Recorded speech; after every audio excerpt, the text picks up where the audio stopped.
আচ্ছা, আমরা কি একবারও ভেবে দেখেছি যে আমরা মানুষ হিসেবে মানুষের কাছে কতটা মূল্যবান? দেশ, জাতি কিংবা সমাজ, এমনকি আমাদের পরিবারের কাছে, পরিবারের মানুষের কাছে আমার আপনার কতটা মূল্য? আমাদের মৃত্যুর পরে আমাদের দেহাবশেষের কোনো মূল্য থাকে না। এমন মৃত্যুর সময় আমাদের গায়ের জামা কাপড়, সঙ্গে থাকা বিভিন্ন আসবাবপত্র যেগুলো আমাদের দৈহিক দৈনন্দিন জীবনে আমরা ব্যবহার করে থাকি।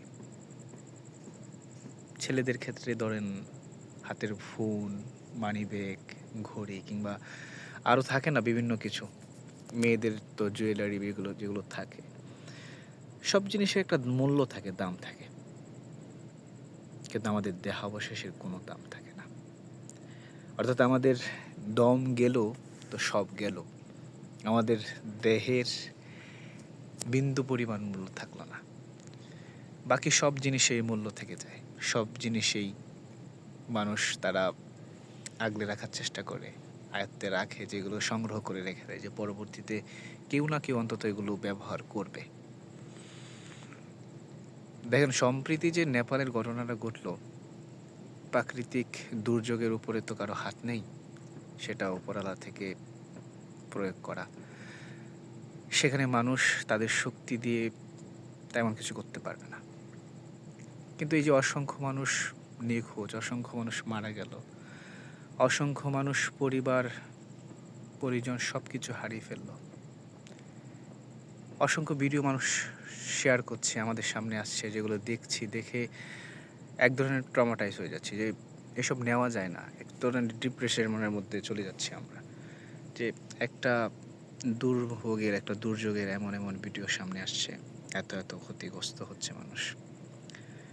কিন্তু তার উপরে একটা ভিডিও আজ সবচেয়ে বেশি আমার নজর কাটলো, যেটা হচ্ছে যে এই যে বন্যায় বা ঝড়ের যেই দুর্যোগ হয়েছে, যেই ক্ষতিগ্রস্ত হয়েছে, সেখান থেকে যে পানিতে ভেসে আসা একজন সম্ভবত মহিলা হবে, তার দেহাবশেষ যখন এক এক কিনারায় এসে পৌঁছালো, অর্ধগলিত দেহ, সেই দেহটা আসলে কেউ সংগ্রহ করলো না। ভিডিওতে যেরকম দেখলাম যে একজন যুবক সেই দেহাবশেষের কান থেকে বা নাক থেকে কিংবা গলা থেকে যে দামি জুয়েলারিগুলো থাকে, হতে পারে স্বর্ণগুলা কিংবা এমন কিছু গোল্ড জাতীয় কিছু হতে পারে, সেগুলো টেনে টেনে ছিঁড়ে ছিঁড়ে নিচ্ছে, সংগ্রহ করছে।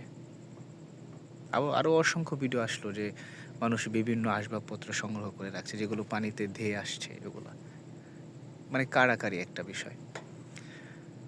কিন্তু একটা জিনিস ভাবেন যে আমাদের আমাদের মানুষ, আমাদের মনুষ্যত্ব, আমাদের সমাজ, আমাদের দেশ, আমাদের জাতি, আমাদের আমাদের পরিবার, কারো কাছে আমরা আমরা কেউ কোনোদিন কারো কাছে মূল্যহীন।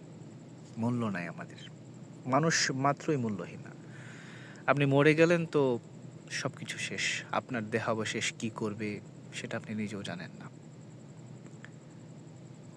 এত এত মানুষের ভিড়ে মানুষটাকে কেউ টেনে হিঁচড়ে উপরে নিয়ে গেল না, কিন্তু মানুষের গায়ে জড়ানো অলংকারগুলো টেনে হিঁচড়ে ছিঁড়ে ছিঁড়ে নিয়ে সংগ্রহ করছে। একটা ভাবুন, আসলে আমরা দিন শেষে কিছুই না, মাটির মানুষ, মাটিতে মিশে যাব। এত অহংকার, এত লোভ, এত লালসা কিসের? কেন? কি আছে এই লোভ লালসায়? বাঁচুন, নিজের জন্য বাঁচুন, নিজের মতো করে বাঁচুন। যে সৃষ্টিকর্তা আপনাকে আমাকে প্রেরণ করেছে, তাকে অনুভব করে, তাকে মনের মধ্যে পোষণ করে বাঁচুন। তার অনুগত্যতা সত্য, সব কিছু নিজের মধ্যে রাখুন। মানুষ মরে গেলে মূল্যহীন, একদম একদম মূল্যহীন।